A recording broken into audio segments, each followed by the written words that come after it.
Mouth, and he set him over nations and kingdoms. This morning, God will touch you.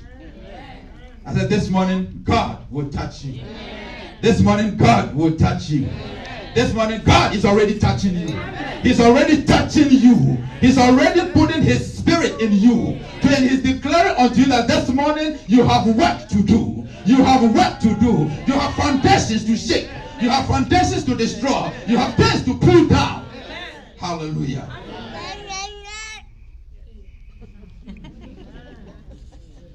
So he said that you will go to the nations and to the kingdoms, and you will root out.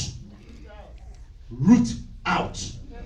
See, we have cut some trees over and over and over. Now the scripture even says that the tree has what? He has hope. The tree has hope that when you cut it, it will sprout out again. So there are some trees in your life you don't cut. You uproot them. Amen. You didn't say amen. Amen. You see, you continually cut them. So you cut it for a season. It is like when you have a pain and you take what do you call it?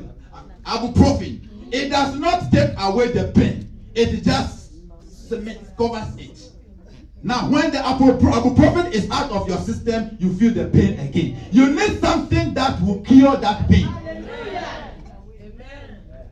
Praise the Lord. Hallelujah. So the things that you have been cutting, see, you cut it, and then after 1 week, you find yourself in the same spot again, and then you cut, and then you struggle and struggle, like Evangelist said, you toil and do the same thing. You toil and toil and toil because you cut it. You didn't uproot it. I'm here to declare to you this morning that you need to uproot certain things out of your life because God is about to do something.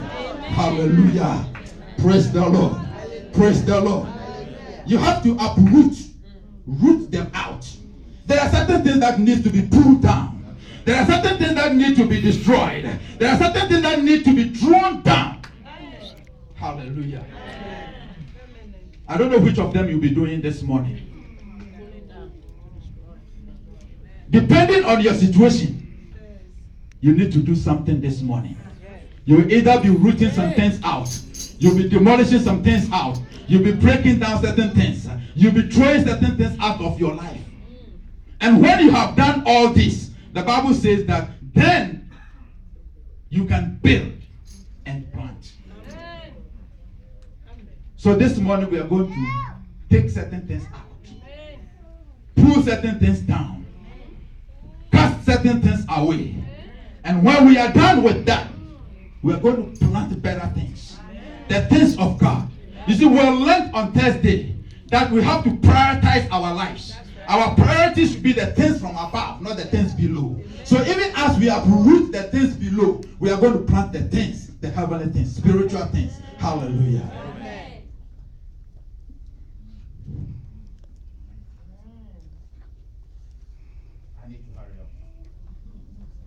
Second Corinthians chapter 10, verse 3 to 8. For though we walk in the flesh, we do not war after the flesh. For the weapons of our warfare are not carnal, but mighty through God, to the pulling down of strongholds. To the pulling down of what? Strongholds. Are there any strongholds that are waging war against you? This morning you have the opportunity to pull them down. Hallelujah. Casting down imaginations. Some people can imagine things for you and they happen. It is not a joke.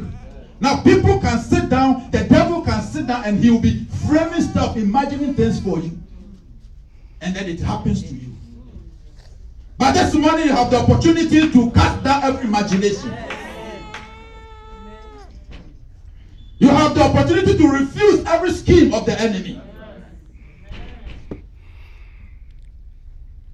And everything that exalts itself above the knowledge of God. You have the opportunity to cast it down. Hallelujah. And we have opportunity to bring into captivity every act of disobedience. But there is a catch. See, most of the times we think about this. But it says that when our obedience is fulfilled. If you are disobedient, you have no business in trying to cast down or break down any spirit of disobedience. Because you yourself, you are in his soup. Hallelujah. Amen. It is my prayer this morning that we will be obedient children of God. And when our obedience is fulfilled, then we can stand our grounds and we can bring every disobedience under the throne of God. Amen. You didn't say amen, because you don't like to be obedient. Hallelujah. Amen. God have mercy upon his people, that we will have the spirit of obedience. You remember he told Saul, it is better to obey than to bring sacrifice. Hallelujah.